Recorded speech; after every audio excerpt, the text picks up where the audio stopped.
girls of Piazza San Domenico were hardly up to Letitia's helmet Newton fur, and in any case it wasn't their style. At the most a little black leather, and even the leather was rigorously utilitarian.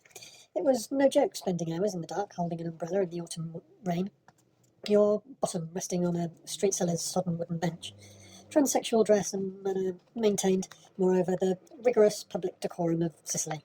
Hair was well teased up and out, on the whole, not permed or lacquered, but a little wild, and a hint of wildness never went astray. Makeup tended to be emphatic, and a trifle approximate, quickly touched up in the poor light between clients. A heavy pancake over traces of stubble, and mouth strongly drawn in very dark red.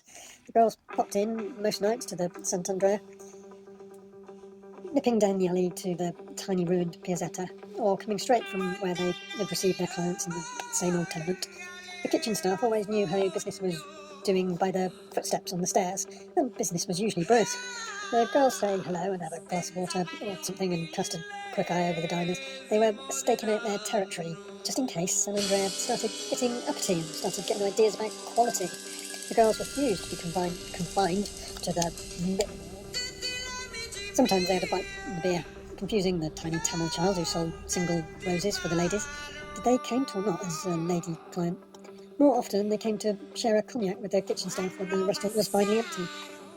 One night the girls were, frankly, a little stirred up. Zucchia, who'd had the operation, was all woman, all real, including the abundant breasts that she made me palpate under her lightweight casual autumn lambswool, to show that there was no silicon in them at all. Had just come back with Flavia and Fiammetta from the mafia trial in Caltanissetta. She had been to keep them company and provided little moral support.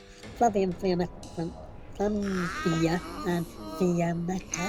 nevertheless, felt so ravaged by the day in their workshops that they hardly knew whether they were up for a full night's work. Not having had the operation, the girls had been brutally presented in court as homosexuals under the legal names that they'd long since shared, as if they were those distant strangers whose names they heard being called out in court, while their real womanly names were recited between inverted commas. So they were still feeling a little fragile and shivery that night after the rough handling, and it was to Nzukia that I turned to get the story. Nzukia not only hadn't had to undergo the rigours of cross-examination, but had that extra self-assurance of knowing that she was all woman. It took more than one night in the San Andrea to get the story from Nzukia. Apart from the fact that a girl had to work for a living, and Nzukia turned out to work to industrial rhythm, she was actually a bit more interested in recounting the story of her coming to consciousness and her self-realisation as a woman. But I persisted, and at last I got the mafia story. Flavia and Fiammetta giving evidence at the trial of their killers, of Paolo Borsellino, and the 5 members of the police escort who'd died with him. The killing was ordered, like Falcone, by Toto Rini, one of the accused in the Via di Amandio massacre, was Enzio Scarantino. He was charged with having stolen the car that was packed with explosive and parked outside the apartment block. He became a pendito and was the principal prosecution witness. The defence had mounted an assault in Scarantino's credibility. He was a liar and an impostor, they said. There was no way Scarantino could have been included in the attack because there was no way Scarantino could ever have become a man of honour. Scarantino, the defence said, was gay. They mounted quite a barrage. His wife and the mother of his children was sent up to recite nervously that she'd always been aware of these tendencies of her husband. Flavia and Fiammetta were basically there to confirm the story of Scarantino's relationship with Margot. Accent on the second syllable, whose personal tragedy this trial had become. Nzukia and Flavia had all lived with Margot in the same tumble-down place handy to their work where they were young girls, 13 years earlier. Margot was now 35, had accepted a lift from Scarantino in those days before her operation, We lived together for nearly 2 years from that day on. I was in love with him, but we never had a total sexual congress. I already felt I was a woman, and he acted the man. Enzukia knew Margot, whose real name was Michaela, pretty well. She had a twin brother who also later had the operation. They came from a very good family and trained in classical ballet as children. Enzukia loved it. Taking up with Margot, Scarantino had dumped another who testified in male attire and was introduced in court as Josephine the Raver. Josephine told the court, "I loved him, and it hurt when he left me for Margot," who later changed sex. It ended badly for Margot too. She betrayed me and another woman, and we had a child by her. Margot still saw Scarantino after his marriage, she said. She saw him during his military service in Taranto, and later in Palermo too. He didn't want me to prostitute myself, and I never did. He always gave me money. His family were naturally opposed to our relationship, and whenever I called Enzo's home, they told me to get fat. After her operation, Margot headed north to make a new life. Enzukia told me she lived in Pisa now. She married a Tuscan small businessman, and everything was just dandy until she was called as a defence witness in the Via del Emilio trial. When her husband read in the papers about her relationship with Scarantino, he walked out on her. Margot got distributed photos of herself to the journalists covering the massacre trial. They were done like Vogue covers with the title across the top, and Margot with her arms folded across her breasts, hair tumbling over one side of her face and streaming in the wind. The defence was, of course, trying to muddy the waters. Everyone knew that the Mezzogiorno, a man who acts the man with a tranny, in no way compromises his virility. The defence was trying to drag in the red herring of the modern concept of the gay, of men who were sexually drawn to each other, in a region, indeed a country, where everyone knew that the true and only unmanning element was the female. The definitive unmanning was marriage. The cocky, unmarried Picciotto would be transformed almost overnight into a sedentary, overweight and faintly epicene husband and father. Marriage and motherhood were the apotheosis of the southern woman, and she was prepared to put up with a lot to attain it. This meant no fucking around on her part before the wedding, and a certain formal submissiveness thereafter. Her husband's fleeting extramarital flings were ideally catered for by Enzukia and her friends, to the extent that Italy's numerous Femminielle, to use the Neapolitan name, since Naples was the city that raised Italian transsexualism to an art form, so much so that Neapolitan transsexuals were unable to match the demand.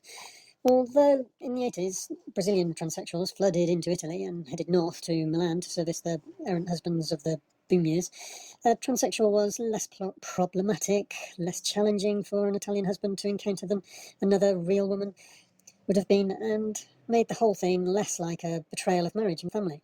The Brazilians were still coming, even to Palermo. I discovered one night, over a very late drink in one of the few places open after midnight, one such young Brazilian was wearing what appeared to be a 1950s air hostess uniform, with the insignia removed. She was complaining about her asthma, and she said flying to Switzerland the next day for treatment. I never saw her again, so maybe she did.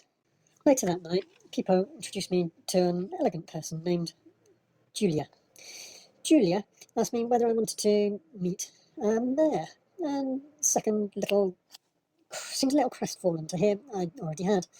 Pippo later told me Julia was Orlando's press attaché, and I thought the appointment showed guts and gallantry on Orlando the mayor's part.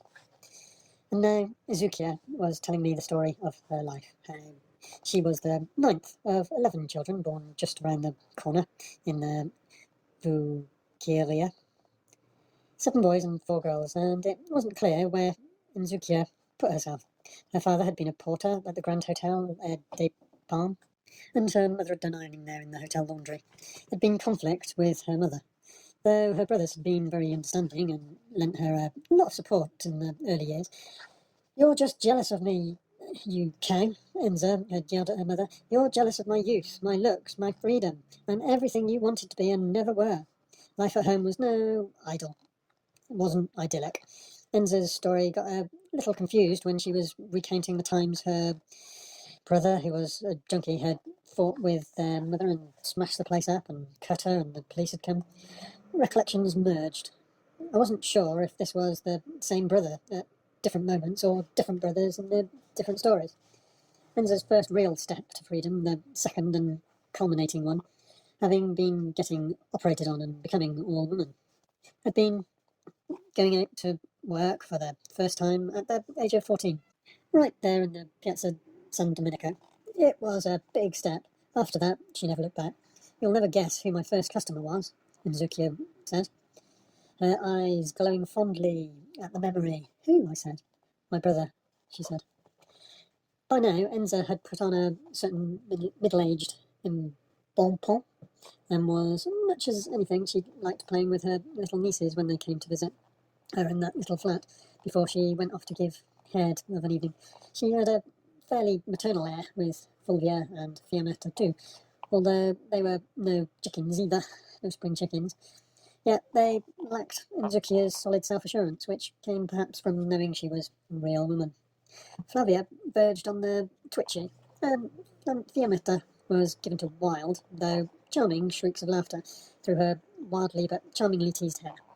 Enza owned not only the flat that she lived in, but another 4 or 5, dotted around Palermo. "You'll be able to retire soon," I said. "Live off the rent?" Enzo looked at me. "Retire?" she said. "I don't rent them anyhow. I just keep them," I asked her. "You wouldn't rent one to me?" She gave me a very cool response. Not that we didn't get on. She reached down between her breasts and gave me her business card. "Zukia" was printed in big smudgy Gothic, and in smaller letters underneath for a touch of class. In the bottom corner was her mobile number. "If you're ever at a loose end in the afternoon," she said, "feeling a bit down, give me a call and come on over." I slipped the card into my pocket and said I sure would. The hotel chambermaid gave me a dark look when she found it the next day.